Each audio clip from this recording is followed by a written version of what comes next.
Hello दोस्तों, क्या हाल चाल है आपके।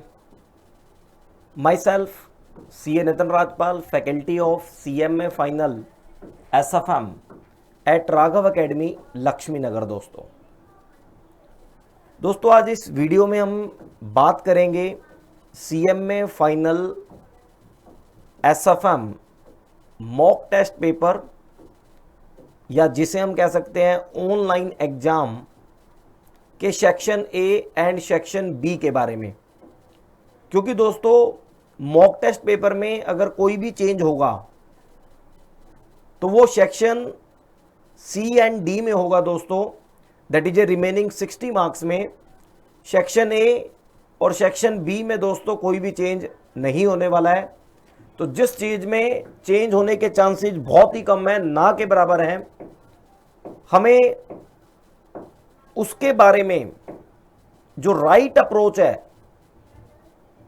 देखो स्टडी तो आप करेंगे लेकिन सेक्शन ए और सेक्शन बी जो 40 मार्क्स है उसको 40 आउट ऑफ 40 कैसे हम स्कोर करें, उसकी राइट अप्रोच क्या होनी चाहिए, उसकी बेस्ट स्ट्रेटेजी क्या होनी चाहिए, ये आज हम इस वीडियो में आपके साथ बात करेंगे।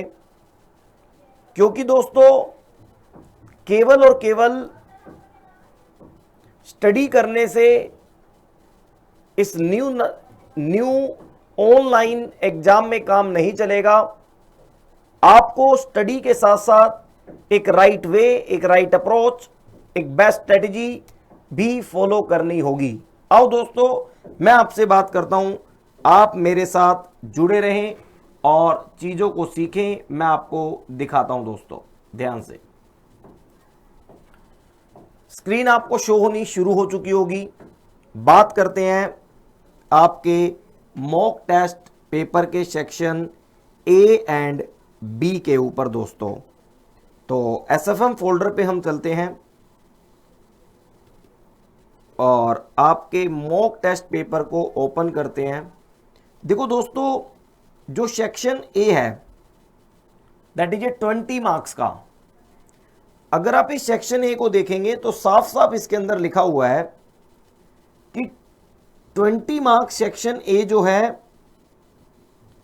You are required to answer all the question. Yes, आपको कोई यहां पे चॉइस नहीं है।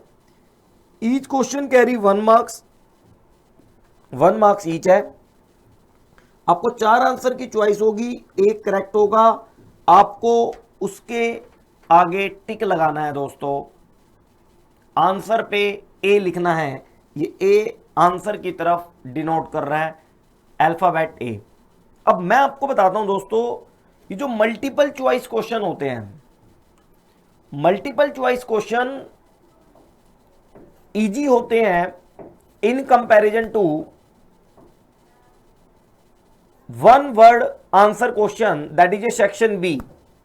तो section A in comparison to section B easy रहेगा क्योंकि 4 आंसर आपके पास हैं, आपको कोई एक को सिलेक्ट करना है। तो दोस्तों इस मल्टीपल चॉइस क्वेश्चन की जो अप्रोच रहेगी, वो अप्रोच मैं आपको बता दूं। इस मल्टीपल चॉइस क्वेश्चन के लिए आपको अलग से कुछ परेशान होने की जरूरत नहीं है। मैं आपको बताता हूं, सेक्शन ए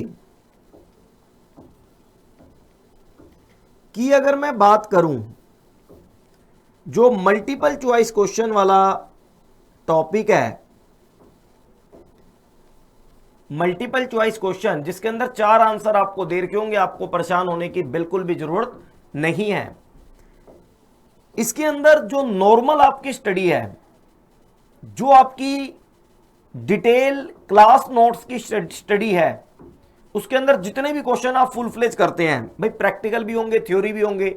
ज्यादातर एमसीक्यू आप प्रैक्टिकल बेस्ड थ्योरी से ही अपने आप को कवर कर लेंगे और एक थ्योरी का नॉर्मल रीडिंग से ही उसको आप कवर कर लेंगे। कहने का मतलब इस फर्स्ट 20 मार्क्स के लिए आपको एक्स्ट्रा ऑर्डिनरी कुछ करने की जरूरत नहीं है। आपका जो भी अप्रोच है, practical and theoretical,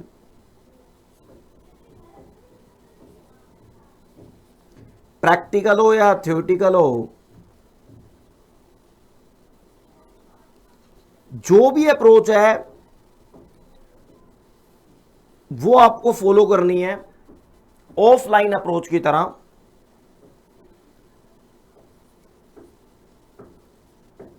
offline study approach, offline study approach are sufficient.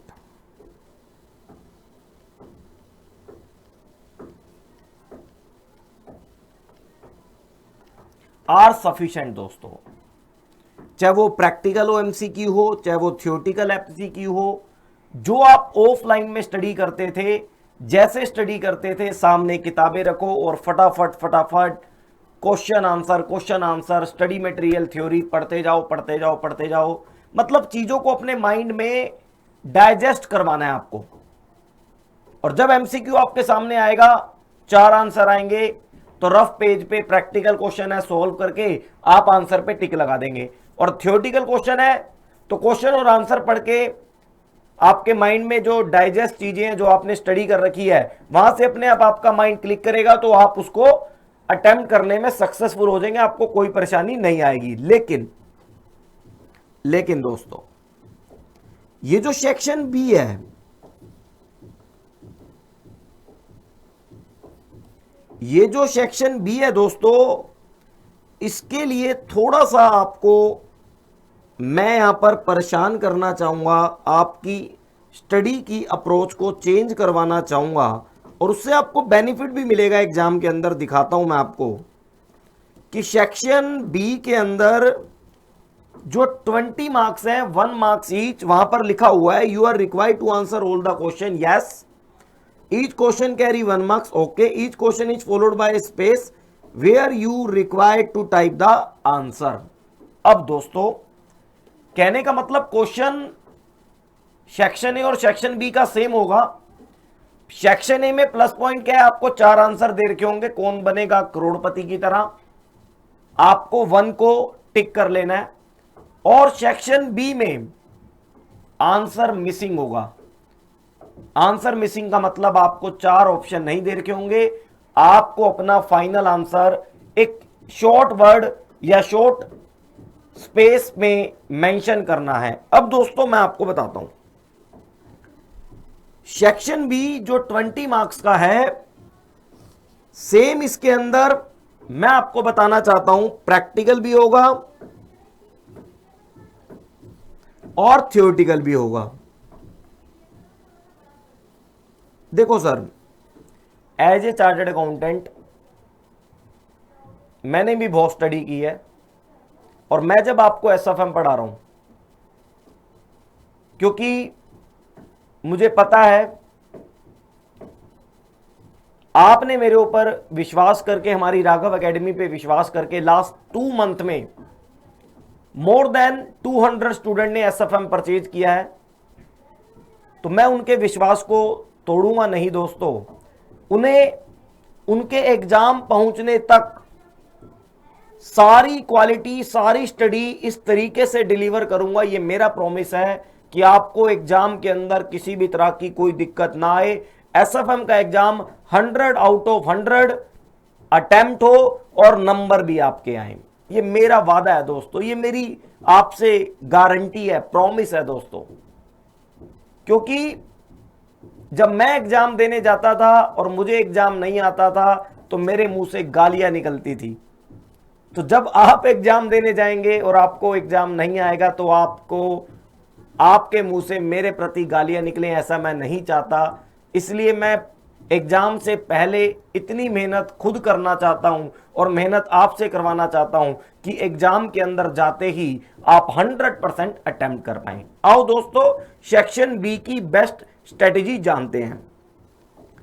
दोस्तों, ये जो सेक्शन बी है, इसके अंदर एक प्रैक्टिकल है और एक थ्योरेटिकल है। दोस्तों, यहां पर सेक्शन बी और section B, only section B, practical और थ्योरेटिकल के लिए सेपरेट अप्रोच फॉलो करनी पड़ेगी। ये सेपरेट अप्रोच क्या है मैं आपको बताता हूं। क्योंकि सेक्शन बी के अंदर हमारे पास आंसर गिवन नहीं है, चॉइस ऑफ आंसर गिवन नहीं है, हमें अपना आंसर खुद वहां पर मेंशन करना है। तो दोस्तों ये जो प्रैक्टिकल क्वेश्चन है इसके लिए आपको घबराने की जरूरत नहीं है। इसके लिए तो जो आप ऑफलाइन स्टडी अप्रोच जो आप करते हैं, ऑफलाइन स्टडी अप्रोच जो आप करते हैं आर सफिशिएंट।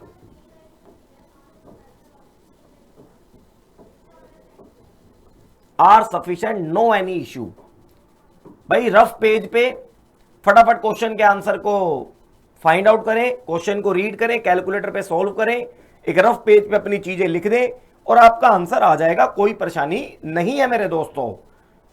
इस प्रैक्टिकल सेक्शन बी के प्रैक्टिकल के लिए भी आपको अलग से कोई टेंशन लेने की जरूरत नहीं है, लेकिन इस थ्योरेटिकल के लिए आपको थोड़ा सा एक्स्ट्रा ऑर्डिनरी स्ट्रेटेजी और एक्स्ट्रा ऑर्डिनरी वे की रिक्वायरमेंट है। Specific reading required, preparation required. दोस्तों ध्यान देना, क्या मतलब है बताना चाहता हूं। दोस्तों प्रॉब्लम यहां पर क्या है मैं आपको बताता हूं। प्रॉब्लम यहां पर यह है कि आपको आंसर नहीं दे रखा, उस क्वेश्चन के स्पेस में फिलिंग द ब्लैंक्स में आपको आंसर मेंशन करना है, और ये थ्योरेटिकल आंसर आप तभी मेंशन कर पाएंगे जब आपने थ्योरेटिकल स्टडी नॉर्मल वे में ना करके एक्स्ट्रा ऑर्डिनरी और रीडिंग वे में, स्पेसिफिक रीडिंग वे में की होगी, जिसे मैं कह सकता हूं रट्टाफिकेशन वे में की होगी। यस दोस्तों, ये थ्योरेटिकल जहां पर मल्टीपल चॉइस आंसर नहीं है, इतना इजी ना समझना। इसके लिए दोस्तों मैं आपको यह कहना चाहूंगा कि स्टडी मटेरियल की जो थ्योरेटिकल लाइन है उसको अपने पेन से रीड करेंगे। ऐसे एक एक लाइन को आपको रीड करना होगा, क्योंकि मिसिंग वर्ड ही आपका आंसर होगा। और दोस्तों अगर आप मेरी ये अप्रोच फॉलो करते हैं तो दोस्तों ये 40 नंबर आपके कहीं नहीं गए। बाकी 60 के लिए भी मैं आपके लिए वीडियो लेके आऊंगा, बाकी 60 के लिए भी आपके लिए प्रिपरेशन लेके आऊंगा। मैं आपका दोस्त आपके लिए काम कर रहा हूं, आपके रिजल्ट के लिए काम कर रहा हूं। बस आपका थोड़ा सा साथ चाहिए। हम October, December and June each and every attempt में अच्छे नंबरों से पास होंगे, ये मेरी गारंटी है। अब अगली वीडियो में मैं आपको ये बताऊंगा कि एसएफएम के अंदर कौन कौन से स्टडी नोट हैं जहां से थ्योरेटिकल आने के चांस ज्यादा हैं, और उन स्टडी नोट में कौन कौन से टॉपिक्स हैं थ्योरेटिकल के जो इंपॉर्टेंट हैं आपके स्टडी के लिए। ठीक है दोस्तों, मैं आपका दोस्त सीए नितिन राजपाल आपको बेस्ट विशेस देता हूं आपके अपने एग्जाम के लिए। जितना मैं आपको पढ़ा रहा हूं वो सफिशिएंट है। कॉन्फिडेंस से एग्जाम में जाना, कॉन्फिडेंस से स्टडी करना। कहीं पर भी कोई दिक्कत हो मेरे नंबर पे कभी भी कॉल करना, 9599155971 दोस्तों। Okay, tata, bye bye.